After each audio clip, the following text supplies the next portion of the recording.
nggak ngapa-ngapain tapi dapat duit dari perusahaan yang kita punya. Dulu gua pikir kalau mau dapat uang ya hanya kerja solusinya. Tapi ternyata ada yang namanya pasar modal. Masalahnya adalah tidak semuanya membagikan dividen. Oke, langsung aja ya. Ke-20 saham perusahaan tersebut adalah kita, para investor saham, bisa menghasilkan keuntungan di pasar modal dengan dua cara. Yang pertama itu dari capital gain, alias selisih harga beli dan jual saham. Dan yang kedua adalah dari dividen, alias sebagian keuntungan bersih perusahaan yang dibagikan kepada para pemegang saham. Video kali ini akan berfokus pada jenis keuntungan yang kedua, yaitu keuntungan dari dividen. Sebagai contoh ekstrimnya, Pak Sandiaga Uno sekitar 4 bulan yang lalu, tanggal 13 Mei tahun 2022, baru aja dapat dividen sebesar 175 miliar rupiah atas kepemilikan sahamnya di perusahaan Saratoga Investama yang kode sahamnya adalah SRTG. Dividennya doang itu ya. Uang 175 miliar itu langsung ditransfer ke rekening saham beliau hari itu juga. Sebagai gambaran, 175 miliar itu setara dengan 37.700 kali lipat lebih besar dari UMR DKI Jakarta hari ini. Jadi, besar banget kan?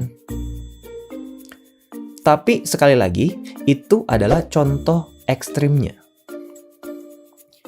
Pertanyaannya adalah, bisa nggak sih investor kecil seperti kita ini dapat dividen yang besar juga?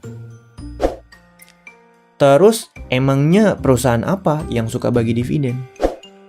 Berapa modalnya biar dividennya gede juga? Nah, itu yang akan kita bahas di video kali ini. Meskipun secara teori kita bisa mendapatkan keuntungan dari capital gain dan dividen dari investasi saham, tetapi hal itu nggak serta-merta membuat kita bisa mendapatkan kedua hal tersebut. Masalahnya adalah, dari 800 lebih perusahaan yang ada di Bursa Efek saat ini, tidak semuanya membagikan dividen. Jadi, jangan kira semua perusahaan itu bagi dividen ya, karena nggak semuanya. Ada yang bagi dividen tapi nggak rutin, ada juga yang rutin bagi dividen tapi nilai dividennya kecil. Nah, sebelum kita ngomongin berapa besaran dividen yang bisa kita terima dari suatu perusahaan, kita kan perlu tahu dulu nih, perusahaan apa-apa aja sih yang sekiranya bagi dividen dari tahun ke tahun. Ya nggak? Terus harus mulai dari mana nih? Apakah kita harus cekin satu persatu dari 800 lebih perusahaan yang ada saat ini? Jawabannya adalah nggak perlu. Kenapa nggak perlu? Karena ternyata para ahli di Bursa Efek sudah membuat daftar 20 saham perusahaan yang membagikan dividen secara rutin dan nilai dividennya besar. Jadi daripada kita ngecekin 800 perusahaan itu, kan lebih baik kita mulai dari 20 perusahaan yang udah dipilihin oleh ahli tersebut. Ya nggak? Akan jauh lebih hemat waktu dan tenaga daripada kita ngecekin semua perusahaan yang ada di bursa saat ini. Oke, langsung aja ya. Ke-20 saham perusahaan tersebut adalah, mungkin lu familiar dengan beberapa perusahaan yang ada di daftar ini. Gua coba tebak ya. Lu pasti tahu perusahaan Antam, Astra, Bank BCA, BNI, BRI Mandiri, Sampurna, Indofood, Kalbe Farma, Telkom, dan Unilever. Sisanya mungkin ada yang tahu, mungkin juga ada yang enggak. Kenapa familiar? Karena perusahaan-perusahaan tersebut adalah perusahaan yang besar di Indonesia. Dan produknya mungkin aja pernah lu gunain. Oke? Ingat ya, balik lagi, ini adalah 20 perusahaan yang rutin atau selalu bagi dividen. Seenggaknya dalam 3 tahun terakhir, dan dividennya tergolong besar. Dari ke-20 perusahaan ini, mari kita ambil satu contoh perusahaan untuk kita buktikan. Beneran rutin nggak sih bagi dividen? Terus, dividennya beneran besar nggak sih? Nah, gue akan pakai contoh seperti biasa, saham Bank BRI. Apa aja sih yang dianalisis? Enaknya bahas hal kayak gini kalau kita pakai suatu cerita. Misalnya di tanggal 1 Januari tahun 2015, lo memiliki uang 10 juta rupiah. Dan uang 10 juta itu akhirnya lo beliin saham Bank BRI. Saat itu harga dari saham Bank BRI adalah Rp2.330 per lembarnya. Jadi dengan 10 juta rupiah, lo bisa mendapatkan 4.200 lembar saham Bank BRI. Alias kita menyebutnya 42 lot. Ini udah disesuaikan dengan stock split ya. Kemudian waktu berjalan dari 1 Januari sampai dengan 31 Desember 2015. Kemudian manajemen dari Bank BRI akhirnya mengadakan rapat umum pemegang saham tahunan di sekitar bulan Maret tahun depannya, tahun 2016. Intinya di sana mereka menyampaikan, di tahun 2015 kemarin kita mendapatkan keuntungan bersih sebesar 25,4 triliun rupiah dari kegiatan usaha kita. Dan dari 25,4 triliun itu, kita memutuskan untuk membagikan 40%-nya kepada para pemegang saham. Yang artinya ada sekitar 7,6 triliun rupiah yang siap dibagikan kepada para pemegang saham. Karena saham bentuknya lembaran, ngomong-ngomong saat ini elektronik ya, berarti kita harus bagi 7,6 triliun rupiah itu ke seluruh lembar saham yang ada. Saat itu ada 123 miliaran lembar saham, berarti kira-kira setiap pemegang satu lembar saham perusahaan Bank BRI akan mendapatkan dividen sebesar Rp62,33. Dan dividen tersebut akan dibagikan tanggal 22 April 2016. Kesimpulannya adalah, semua pemegang saham Bank BRI akan mendapatkan dividen Rp62,33 untuk tiap satu lembar saham Bank BRI yang dia punya. Semuanya. Nggak ada yang nggak dapat. Dan dividen tersebut akan ditransfer langsung ke rekening saham kalian pada tanggal 22 April 2016. Oke? Ngerti ya?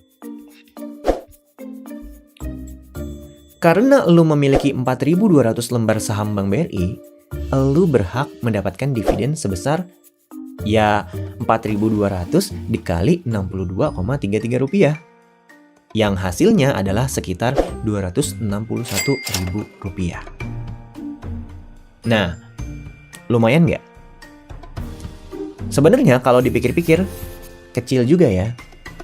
10 juta atau lebih tepatnya 9,786 juta rupiah yang kita keluarin di tahun 2015 untuk membeli 4.200 lembar saham Bank BRI, 16 bulan kemudian cuman dalam tanda kutip menghasilkan Rp261.000 atau hanya setara 2,67% dari uang yang kita investasikan. Mungkin lo berpikir, alah, kalau 10 jutanya gue pakai bikin usaha jualan telur gulung, dalam 16 bulan modal 10 juta gue udah jadi 20 juta ini, alias untung 10 juta. Ini diinvest ke saham Bank BRI cuman dapat 200 ribuan. Rugi. Harusnya untung 100%, ini cuman 2,67%. Ya, nggak salah juga sih untuk lo berpikir seperti itu. Tapi kalau kita mikir dengan sudut pandang yang sedikit berbeda, Rp261.000 lo ini kan didapatkan dengan cara nggak melakukan apa-apa. Ya nggak? beli sahamnya, terus nggak ngapa-ngapain. Beda kalau bikin usaha telur gulung. Lu harus ke pasar nyari telur, minyak dan tusukannya. Keujanan pas lagi jualan. Terus drama dipalak preman pasar lah. Dan lain-lain. Ini dengan lu berinvestasi di saham Bank BRI, alias menjadi pemilik dari sebagian kecil saham Bank BRI, 4.200 lembar tadi, lu nggak usah ngapa-ngapain. Tapi ketika Bank BRI membagikan hasil keuntungannya selama 1 tahun kerja mereka, lu juga mendapatkan keuntungan tersebut. Sekalipun lu hanya punya 1 lot, alias 100 lembar saham Bank BRI doang, lu akan tetap mendapatkan dividen. Sebab statusnya sama-sama pemilik dari Bank BRI. Itu adalah gambaran sederhana dari pendapatan pasif, alias bahasa Inggrisnya passive income. Nggak ngapa-ngapain tapi dapat duit dari perusahaan yang kita punya. Wih, keren ya? Nah, konsep passive income inilah yang membuat hidup gua jadi berubah. Dulu gua pikir kalau mau dapat uang ya hanya kerja solusinya. Kerja aja terus sampai tipes, baru istirahat. Kalau mau kaya raya yang banget, ya harus bikin usaha. Ngurusin usahanya dari nol, jatuh bangunnya, dan akhirnya bisa sukses. Banyak kok teman-teman yang memang sukses dengan bangun usaha sendiri. Ya nggak? Terus orang kaya gue gimana? Yang bikin usaha aja nggak bisa. Nggak pintar-pintar amat gitu kan untuk jadi pengusaha. Mau bikin usaha telur gulung aja takut sama preman pasar. Yang akhirnya ya nggak jadi lagi mau usaha. Tapi ternyata ada yang namanya pasar modal. Di mana di pasar itu kita bisa membeli perusahaan yang kita suka. Dan kita bisa jadi pemilik dari perusahaan tersebut. Selanjutnya, kita hanya perlu memastikan perusahaan yang kita suka tersebut membagikan keuntungannya nggak kepada para pemegang sahamnya. Bagi dividen nggak dia? Terus kalau misalnya bagi, rutin nggak dia ngasih dividennya tiap tahun? Kan gitu ya. Terus kalau udah menemukan perusahaan yang seperti itu, tinggal kerja aja sebaik-baiknya. Terus usahain nabung lebih banyak biar kita bisa cicil beli lembaran sahamnya. 100 lembar kek, 200 lembar, 500 lembar, gitu kan. Biar apa? Biar kita punya lebih banyak lembaran saham perusahaan tersebut yang ujung-ujungnya berakibat dividen yang kita terima akan semakin banyak juga. Jadi, jangan khawatir ya, teman-teman yang kayaknya gue nggak bisa jadi pengusaha deh.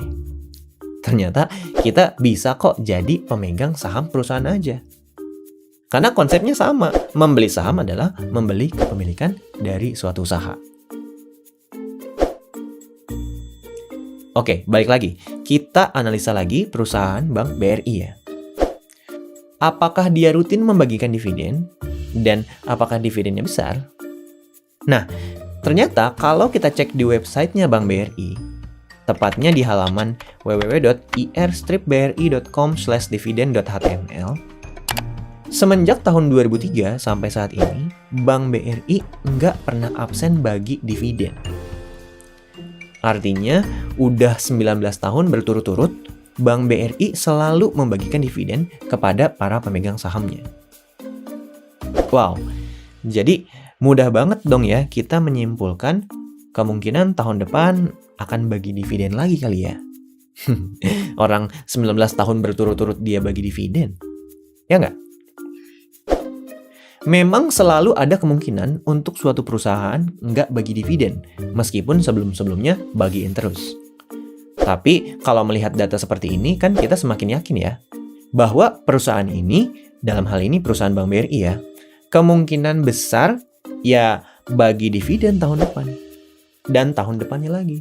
Dan tahun depannya lagi. Dan seterusnya. Gitu.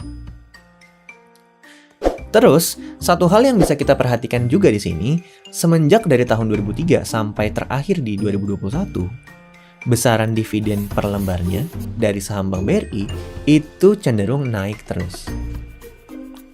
Dari yang tadinya hanya Rp8,42 per lembar di tahun 2003, terus udah naik jadi Rp174,25 per lembar di tahun 2021. Begitupun seperti kasus kita tadi.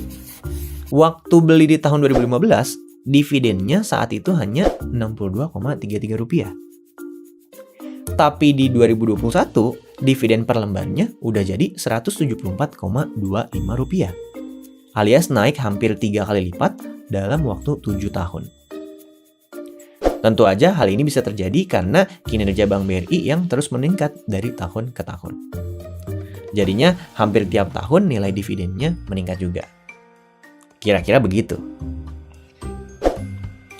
Nah, sekarang berapa jumlah dividen yang kita terima kalau kita tetap jadi pemegang 4.200 lembar saham itu dari 2015 sampai saat ini? Coba kita lihat tabel berikut ini ya. Tadi kan kalau lu masih inget, kita beli saham Bank BRI tanggal 1 Januari 2015 ya. Nah, ternyata kita kebagian dividen juga di tanggal 22 April 2015. Dividen apakah ini? Ini adalah dividen hasil usaha Bank BRI selama 1 tahun sebelumnya, yaitu tahun 2014. Lah, kan kita baru beli 4 bulan Bang, Januari sampai April. Emangnya tetap dapat juga ya? Ya, tetap. Kita kan punya Bank BRI ini terhitung sejak tanggal 1 Januari 2015. Ini nanti hubungannya sama tanggal-tanggal penting di pembagian dividen. Coba cek video ini dulu ya. Di sana gue bahas istilah-istilah tentang dividen. Sekarang, coba lihat kolom dividen per lembar. Tiap tahun, nyaris naik terus. Dari Rp58, 62, 82, 106, 132, 168, kemudian Rp98. Ini turun karena di 2020 ada pandemi COVID ya. Jadi bisa kita maklumi karena usaha apapun terganggu saat itu. Kemudian di 2022 udah naik lagi nih, jadi Rp174 per lembar.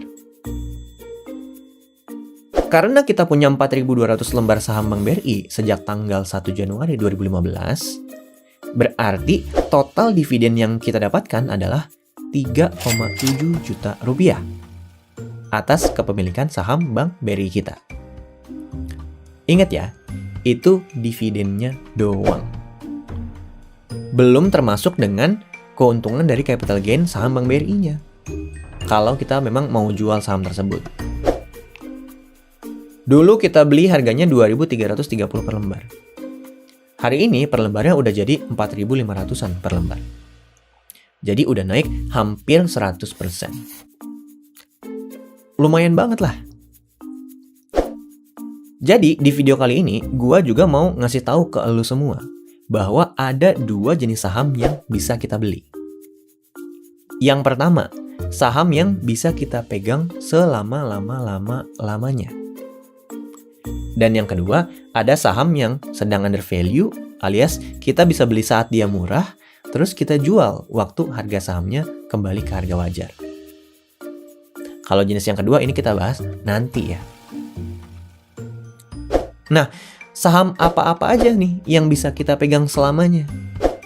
Ya, idealnya saham yang selalu bagi dividen rutin, terus kalau bisa dividen per lembarnya juga naik dari tahun ke tahun. Ya nggak? Sisa kriterianya bisa disesuaikan dengan kepribadian kita masing-masing. Misalnya, maunya yang produknya juga kita sukai, boleh. Misalnya mau cari perusahaan yang syariah, boleh juga. Nah, ngomong-ngomong, Bank BRI ini nggak syariah ya. Tapi tenang aja, kan bisa analisis lagi ke 19 saham lainnya yang ada dari daftar tersebut. Ya kan? Cari yang rutin bagi dividen dan dividennya naik terus dari tahun ke tahun.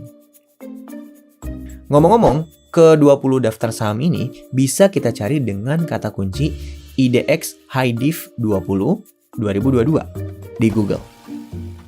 Yang kurang lebih artinya daftar 20 perusahaan high dividend, alias dividen yang tinggi atau besar. Sedangkan 2022 itu tahunnya. Kalau tahun besok ya 2023, 2024, 2030, dan seterusnya. Karena tiap tahun, daftar ke-20 saham ini akan diupdate terus setiap bulan Januari. Sebagai informasi tambahan, penyebutan saham Bank BRI di sini tentu bukan rekomendasi. Meskipun gue sering banget ya bahas Bank BRI di video-video gue sebelumnya. Ini murni hanya untuk bahan pembelajaran supaya teman-teman kebayang sebuah perusahaan yang baik itu karakteristiknya seperti apa. Dan kebetulan Bank BRI cocok dijadikan contoh karena hampir semua orang tahu perusahaan ini. Gue selalu mengingatkan bahwa keputusan investasi kita harus datang dari diri sendiri, bukan dari orang lain. Oke, part terakhir adalah pertanyaan-pertanyaan yang sering ditanya mengenai dividen. Yang pertama, kapan perusahaan bagi dividen? Umumnya di antara bulan Maret sampai Juli. Tapi sebenarnya bisa kapan aja, tergantung hasil rapat umum pemegang saham perusahaan tersebut. Yang kedua, kemana masuknya uang dividen itu? Jawabannya ke RDI, alias rekening dana investor. Atau RDN, rekening dana nasabah. Atau bisa juga kita nyebutnya rekening saham lah intinya. Jadi, makanya nih, buat lu yang belum punya rekening saham, lu bisa download aplikasi Ajaib Sekuritas lewat HP. Kemudian daftarin diri. Daftar pakai kode gua, saham dari nol, biar lu dapet hadiah 1 lot saham dari Ajaib Sekuritas. Setelah daftar, lu tinggal nunggu sehari 2 hari kerja biasanya. Selanjutnya, rekening sahamnya udah jadi. Artinya, lu siap menjadi investor dan siap menerima dividen pertama kali. Kalau perusahaan lu bagi dividen ya. Ajaib Sekuritas aman nggak bang? Gua bisa bilang aman karena sudah terdaftar dan diawasi oleh Otoritas Jasa Keuangan. Oke, next. Yang ketiga, apa harus nunggu 1 tahun dulu baru dapat dividen? Jawabannya enggak. Yang penting lu pegang sahamnya sampai tanggal cum date. Pasti lu akan dapat dividen. Next. Berapa lembar saham yang harus kita punya untuk dapat dividen? Jawabannya 100 lembar juga udah dapat kok. Bahkan mungkin ke depannya 1 lembar juga udah dapat kali ya. Karena udah ada wacana dari Bursa Efek Indonesia untuk mengubah 1 lot saham dari 100 lembar menjadi 1 lembar. Oke, next. Dari mana kita bisa dapat data riwayat besaran dividen perusahaan? Biasanya gue nyarinya di website perusahaan itu sendiri. Tapi kalau memang nggak ada, bisa semudah nyari aja di Google dengan kata kunci riwayat dividen Bank BCA dari tahun ke tahun, misalnya. Hampir pasti ketemu lah kalau lu nyarinya benar. Ada pepatah yang bilang, investing is a long-term game. Gua setuju banget. Kalau kalian mau untung dalam seminggu, atau sebulan, atau setahun dari saham, tentu channel ini nggak akan cocok untuk kalian. Tapi kalau kalian punya mimpi untuk bisa investasi jangka panjang dengan rasa aman, dan pas pensiun dapat uang dividen tiap tahun biar bisa menghidupi diri sendiri, jadi nggak nyusahin anak-anak atau saudara, mungkin aja video-video saham dari nol bisa membantu untuk membentuk pola pikir tersebut. Sekian aja video kali ini, pesan gue tetap dari dulu. Jangan malu untuk belajar saham dari nol.